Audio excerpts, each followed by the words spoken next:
Well, let's now get our full forecast from Greg Dutro, making a surprise appearance today on this Saturday. Hey, Greg. In a lovely evening. Great to be in this evening. And I've seen people walk around on State Street in like their light jacket, not the full puffy winter coat.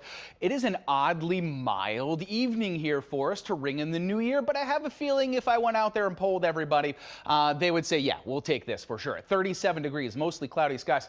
I'd take the 7-day forecast when you see that in a couple of minutes in March. Like in a heartbeat, I would take it. It's that nice. A southeast wind at 5 miles per hour, been keeping us from at least sagging more behind the front that moved through about 24 hours ago. Now, since that front moved through, it is cool enough to see some snow mixing in, and that's going on in Dubuque, Iowa, and southern Wisconsin. We have to watch this as it crosses I-39 and makes its way into our viewing area, because there is a chance that on our northernmost counties, we see a little bit of mixing. That would be McHenry County and Lake County, and maybe northern Cook County. The good news is, as this is appearing on live Doppler 7 Max series, you see that beam kind of sweeping through the city now and coming back out here to the 39 corridor, is that it's a bit ragged. It's not like a mass of precipitation, so it'll be a bit off and on, at least to start. And then when it does change over to rain, it'll probably be a little bit more on the on side of things than the off. And that should be right in the window around midnight, as you'll see on Futurecast. So if you are headed out within the next couple of hours, just grab the umbrella. Leave the big puffy winter coat at home. 37 degrees, your temperature in Chicago now. Again, that is pretty mild. At least we're not in that cool stuff like up in Fargo.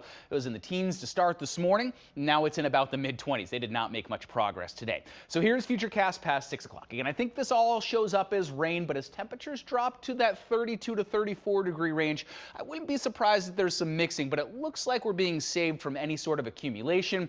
Again, save for counties in southern Wisconsin. Slushy accumulations there. Everybody else just kind of seeing some rain, maybe a snowflake mixed in every now and then. Here's 11 o'clock. You get the picture. There's a chance that we see rain showers to ring in the new year. And then 2, 3 o'clock in the morning, just please be careful for all the multitude of reasons on the roads late on an evening on New Year's Eve, but also because those roads will be wet and perhaps a little bit slick due to the temperatures hanging around freezing. So here's a look at your New Year's Eve planner. Again, 7 o'clock, not looking bad. Mostly cloudy skies, maybe spitting a little bit out off to the west along I-39, but by midnight, we're down near 34. Rain is likely, especially off to the north. I mean, that's where you saw those returns already on the radar, and that looks like where it's going to pan out to be the heaviest of the rain.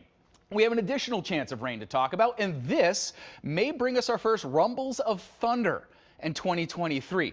That's wild, right? Just a couple of days into the new year. Late Monday night, early Tuesday, the rain will be heavy enough that we could see, or hear rather, some rumbles of thunder before things do dry out later on Tuesday afternoon. Now, as they dry out, there's a chance that on the backside of this system, a little bit of snow moseys in, but notice how broken up that snowfall is. And when you look at your 7-day forecast, again, I would take this 7-day forecast in March in a heartbeat. I'll definitely take it in late December, early January, as a high temperature of 57 is right around the corner for the new year, Karen. Yeah, you said it. All right, looks good. Thank you, Greg.